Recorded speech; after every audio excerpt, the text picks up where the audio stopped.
Сайн байцгаана уу? Янжмаа Штуан байна. За, Еврей 6-гийн 1-2-ыг дахин уншъя. Тиймээс Христийн тухай ангадагч ойлголтыг орхиж төлөвшөлт рүү тэмүүлцгээе. Гэхдээ өвсөн үлсээс гимшлийн болон бурханд итгэлийн баптизмууд болон гараа тавих тухай, өвгсдээ самилуулагдах болон мөнх шитгэлийн тухай сургаалуудын суурийг дахин тавихгүй бай.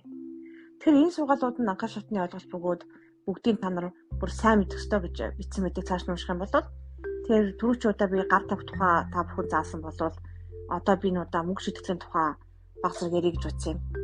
Мөнх шитгэлийн тухай ойлголтыг хэн болгон багш нар заагаад байдгүй л дээ.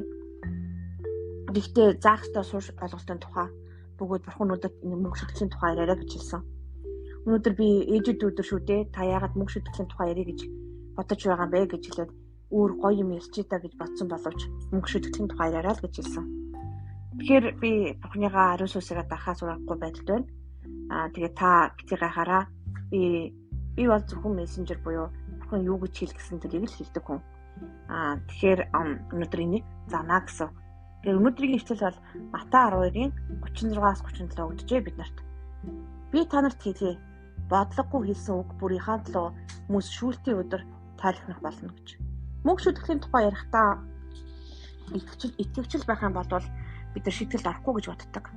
Яг үндэ тийм биш. Амийн намнаас нэрийг чинь балах боломжтой гэдгийг та нар мэдэж байх хэрэгтэй. Түүнчлэн бидний үнэхээр үйлсээр болон үг хэлээр бүх зүйлээр шүүлтэнд орно гэсэн үг. Тэгэхээр Иесус итгэдэг ч гэсэн шүүлэгдэх боломжтой юу? Тийм. Иесус байдаг гэдэгт итгэдэг ч түр хүртэл байдаг.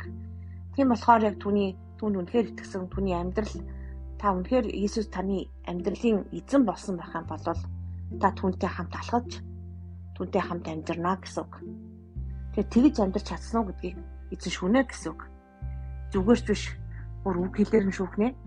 Бодлогогүй хэлсэн үг бүрийнхаа төлөө хүмүүс шүүлтийн өдөр тайлхнах болно. Тэр хүмүүс амаас гарч байгаа юм чи үнэхээр чухал шүү гэж олон хүмүүс ярьдаг л да. Тэгэхээр энд бүр ямар чухал болох нь харж байна уу? Үг бүрийнхаа төлөө шүүгдэх нь байна л да.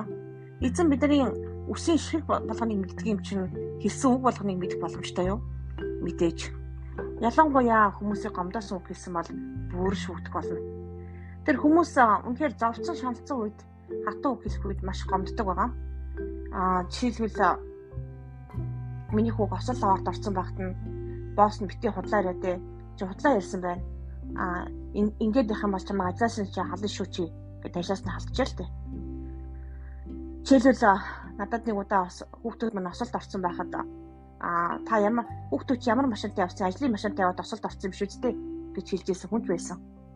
Миний хүүхдүүд яана амьдуу зүгээр үү гэж асуухын оронд маш хүнд осол байсан. Эм чинь бараг чи хүүхдтэйгээ уулзах чадахгүй дээ гэж хэлжсэн.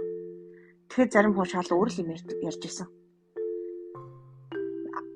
Хартаа нэг хүний алдчихад зовж байсан чинь уулзалтанд хэлсэнгүү гэд нэг итгэгч эмэгтэй намайг загнаж байсан. Тэгээд би хүнхээр хүн ажил явдалтаа хэцүү байна. Би өнөхөр очиж чадахгүй нэ гэжсэн чинь бити худлаарай дээ гэж намайг загнасан.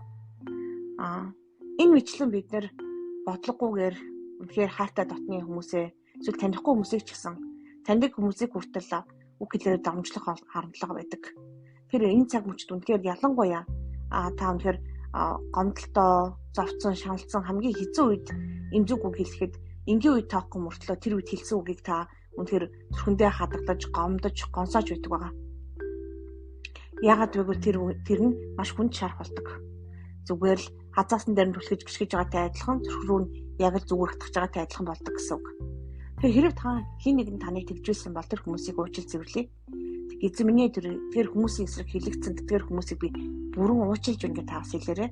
Тэгээд түүний хэлсэн үгдийн төлөөр та шүүлтийн өдөр таас цэвэрлэж өгөөч гэж бас гуйж болно. Тэгээд энэ бүхнийг бодох юм бол бид нар яаж тохиолдсон шүүгдэхэд үнэхээр хэцүү болох нь дээ. Гэм нүгэл үлдэг хүн гарахгүй. Тийм учраас бид нар үнэхээр Иесус хэрэгтэй.